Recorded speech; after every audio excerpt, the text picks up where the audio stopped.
Good afternoon, everybody. I hope you're having a great Sunday afternoon. I'm David with Savvy Organics Farm, and today on our homestead, I'm going to be showing you how to make a small batch of sauerkraut in a fermenting crock. So I've already got some ingredients and things prepared here. I have a small head of cabbage that was about 700 kilograms.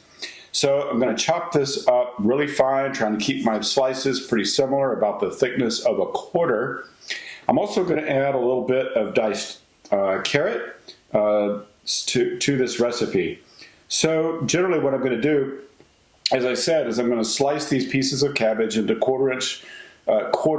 literally a quarter slivers, and we're going to put all that in the bowl. Then we're going to add some salt to that. So the general rule of thumb for sauerkraut is somewhere between 2 and 3% salt added to your combined weight of ingredients. So for roughly 700 kilograms of cabbage and those little bit of carrots here I'm going to add to it, that equates to between, I could add 17 to 20 grams of salt. So I'm going to shred this up, get it in a bowl, and I'll show you what's next.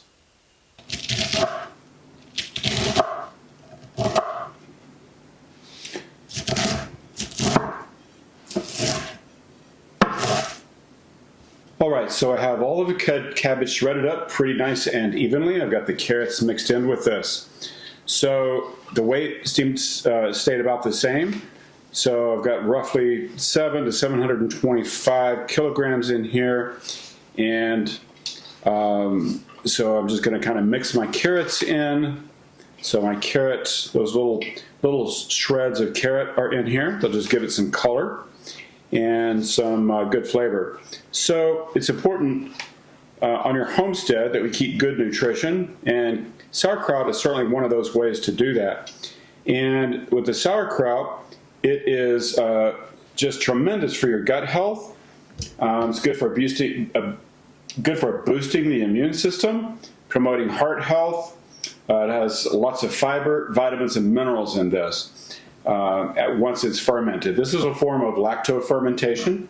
So we're going to use the crock pot to do, or the fermenting crock to do this. But before we do that, what we're going to do is I can take this off the scale. I've already weighed everything out. Again, 2 to 3% salt per pound of total weight. So let me say that again. So whatever your total weight of ingredients are, 2 to 3% of that is salt. So whatever your weight is, you just multiply that times 0.2, 0.02, 0.025, or 0.03. So I've already got that measured out. I'm going to add this salt. And the type of salt you use is very important. You want to use a non-iodized salt to make sauerkraut or anything that's lacto-fermented. That's very important. We use Redmond real salt for everything here on our homestead, including our sauerkraut and other ferments that we do. So I've added the salt. Next, I'm going to mix all of this together, my cabbage, my carrots, and my salt, and get all of this mixed together very well. And what's going to happen is the salt is going to start to bring out the liquid in these ingredients, the cabbage and the carrots. So we're going to let this sit is the next step. We're going to let this sit after I get everything here mixed together well. I'm going to get all this salt incorporated well into those ingredients and everything mixed up. And we're going to let this sit now. I'm going to cover it. I'm going to let this sit for 10 to 15 minutes. And what's supposed to happen is as it sits at room temperature, we should get the formation of liquid in this. It should begin to add some liquid. It's pulling the liquid out of the cabbage and carrots, and we'll end up with some liquid in here to start with. So I'm going to let this sit for about 15 minutes, and we will come back in just a minute. So after about 15 minutes, what I like to do with my ingredients here is I like to take these and kind of crush them up. Crush them and squeeze them in my hand and help release as much of that liquid as possible out of the sauerkraut and carrots. Only takes a minute, don't have to do very much, but very important to me We want to get as much of the liquids coming out of that as possible. So sauerkraut is a very good source of vitamins and minerals. It's full of vitamin C and K as well. Contains potassium and fiber, which may lower blood pressure. And it's also, some studies are showing that sauerkraut can help with mental health. It's a link between the gut and the brain, and the probiotics in sauerkraut can improve your mental well-being. So about halfway through here, I'm just going to crush this up and really get those juices and liquids flowing. We'll be back in just a minute. All right, so now my sauerkraut, my cabbage, and carrots have been sitting for about 30 minutes.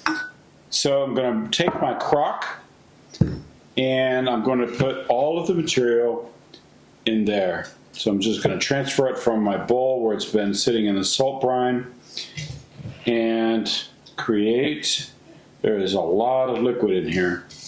So again, that salt pulls some of that liquid out and begins the fermentation. This is a fermentation process.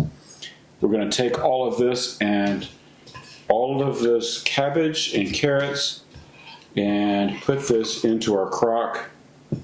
And we're going to mash this down nice and tight in the bottom.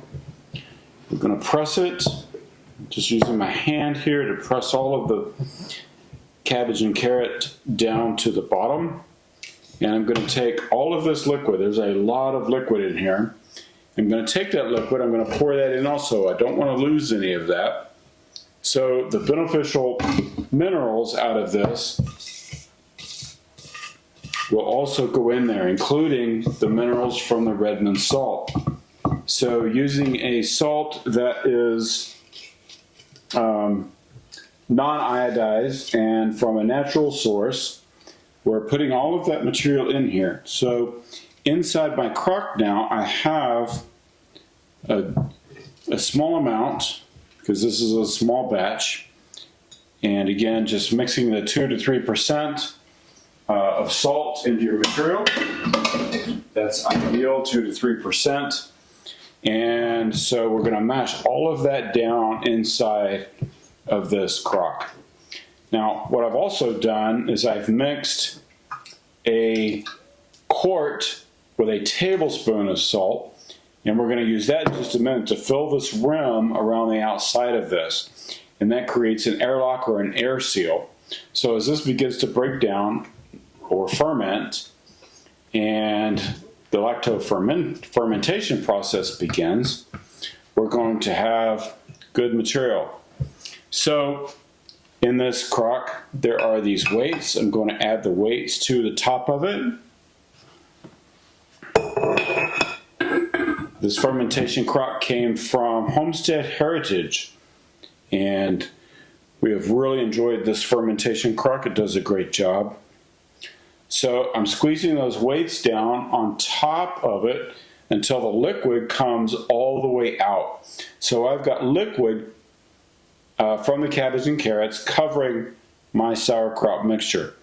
And so I've been careful to keep all the material in there and under the water.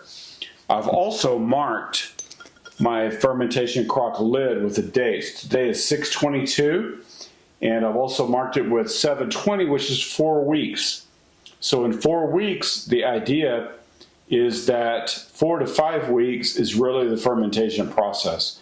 So in 4 to 5 weeks, this will be ready to jar and enjoy. So at 4 weeks, what we'll do is we'll take a sample of it and see if we like the flavor, we like the taste, is it fermented enough, is it ready? And at 4 to 5 weeks, we will jar it and put it in the refrigerator to slow down the fermentation process and enjoy it with our favorite meals. So one of the ways I like to really enjoy sauerkraut is with any kind of meat. Meats here on the homestead, I really enjoy the sauerkraut with meats, whether it's grass-fed, farm-raised, homestead-raised steak, pork, just about any meat. That's how I really enjoy it. but it's a great side addition to any meal you want to prepare. So there's lots of fiber in sauerkraut. It aids in digestion. It's good for mental health. It's anti-inflammatory, has antioxidant properties. So give it a try, and you can use a fermentation crock, or you can use other methods that are demonstrated on YouTube on how to ferment, and go from there. So I hope you'll enjoy this. So I'm going to put the lid on. I've got plenty of liquid in there. The sauerkraut is weighted down. And I have mixed a 1 quart jar of pure water. So it's not sink water, it's not municipal water. This is either from a well or from our Berkey. And so it doesn't have any things in it that we don't want. So what I'm going to do, now that I put the lid on this, is I'm going to put a little bit of this water around the lid of the fermentation crock so that it seals and begins the fermentation process. This should be kept between 70 and 75 degrees in order for it to ferment properly. Anything above that may spoil your sauerkraut. Anything below that will just take longer to actually do the ferment. But we want to keep this sealed, and this creates a water seal. So in our crock here, this has a lip around it, and I've added the saltwater brine solution around that. And I'll keep this saltwater brine solution next to it, so if I need to add water to it over time, over the next couple of weeks, as this begins to ferment, I want to keep that ferment going, and I want to keep a good airlock, and that water around this lip provides that airlock. So in 4 to 5 weeks, we will have sauerkraut and begin to enjoy that with our meals. So I hope you will subscribe to our channel, like this video, and start your own lacto fermentation.